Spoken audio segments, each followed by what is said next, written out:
নমস্কার, আমি ডাক্তার সুশোভন পাত্র, কনসালটেন্ট পেন ফিজিশিয়ান। আজকে আমাদের আলোচনার বিষয়বস্তু হলো প্যালিয়েটিভ কেয়ার। বর্তমানে প্যালিয়েটিভ কেয়ার একটা খুব গুরুত্বপূর্ণ জায়গাতে চলে এসছে হেলথ কেয়ার সেক্টরে। প্যালিয়েটিভ কেয়ার জিনিসটা কি? প্যালিয়েটিভ কেয়ার প্রাইমারিলি আমাদের মধ্যে কনসেপ্ট হচ্ছে ক্যান্সার পেশেন্ট যাদেরকে কিছু কিউরেবল জায়গায় নেই, তাদের জন্য ট্রিটমেন্ট। অ্যাকচুয়ালি প্যালিয়েটিভ কেয়ারের ট্রিটমেন্ট আর একটু ব্রডার। প্যালিয়েটিভ কেয়ার হলো যেসব টার্মিনাল ডিজিজ যেখানে কোনো কিওর হবে না, সেটা আপনার কোনো ক্রনিক রেনাল ডিজিজ হতে পারে, ক্রনিক লিভার ডিজিজ হতে পারে, বা হচ্ছে কোনো ইনফেক্টিভ ডিজিজ যেমন HIV, এই ধরনের ডিজিজ হতে পারে যার থেকে আপনার কিওর হওয়ার চান্স আর নেই, কিন্তু আপনার বেটারমেন্ট অফ লাইফ, আপনার দৈনন্দিন জীবনযাত্রা, এই জায়গাটাতে আপনাকে এফেক্ট করছে।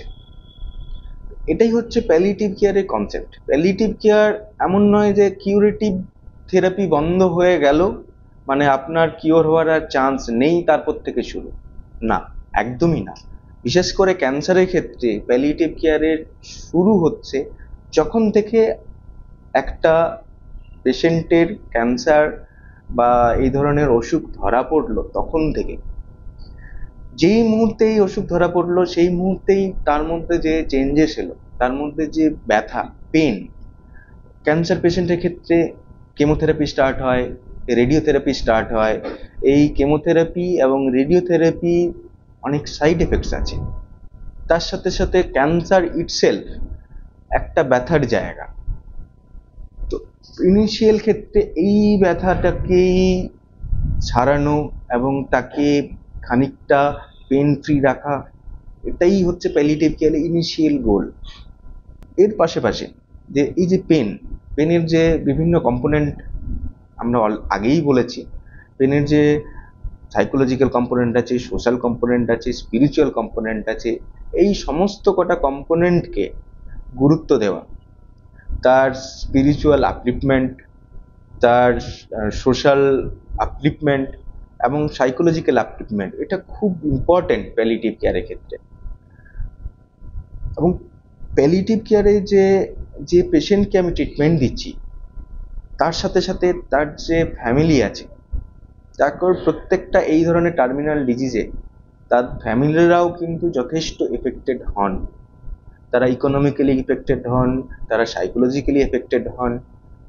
তাই আমাদের এই গোল, যারা প্যালিয়েটিভ কেয়ার প্র্যাকটিস করেন, তাদের গোল কিন্তু শুধুমাত্র পেশেন্টকে কেয়ার দেওয়া এবং পেশেন্টের থেরাপি দেওয়া, তাকে সিমটোমেটিক রিলিফ দেওয়া, তাকে পেন ফ্রি রাখা, এর মধ্যেই সীমিত হয়ে যায় না। আমাদের গোলটা আরও বেশি।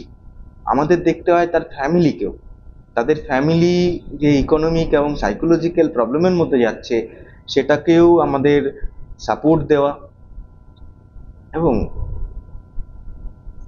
প্যালিয়েটিভ কেয়ার যখন একজন পেশেন্ট যিনি টার্মিনাল ইল ছিলেন, তার মৃত্যুর মধ্য দিয়েও শেষ হয় না, তারপরে যে সাপোর্ট, মানে মৃত্যু পরবর্তী যে সাপোর্ট, সেটাও বেরিজমেন্ট সাপোর্টও খুব ইম্পর্টেন্ট।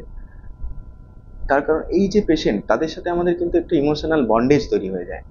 সেটা কিন্তু আমাদের প্যালিয়েটিভ কেয়ার ফিজিশিয়ান, যে নার্স রয়েছেন, সাইকোলজিস্ট রয়েছেন, তার সাথে সাথে ফ্যামিলি, এই প্রত্যেকের ক্ষেত্রেই আমরা কিন্তু এই মানুষটা চলে যাওয়াতে দুঃখিত হই। এই ক্ষেত্রে প্রত্যেকেরই একটা সাপোর্ট দেওয়ার মধ্য দিয়েই কিন্তু এটা শেষ হয় প্যালিয়েটিভ কেয়ার। তাই প্যালিয়েটিভ কেয়ার একটা ব্রড সেকশন, ব্রড জিনিস, যেটা শুরু হচ্ছে একটা টার্মিনাল ডিজিজ থেকে, শুরু হওয়া থেকে, এবং শেষ হচ্ছে এই পুরো গ্রিপ পিরিয়ড চলে যাওয়ার পরে। এবং এই মানুষ যারা রয়েছেন, মানে অন্যান্য মেডিকেল স্পেশালিটি এবং আমরা ডাক্তারিতে যেটা মানে শিখে থাকি, মানে ডাক্তারি পড়তে আসার সাথে সাথেই যে পেশেন্টকে সুস্থ করতে হবে। প্যালিয়েটিভ কেয়ারের কনসেপ্ট কিন্তু সেটা নয়।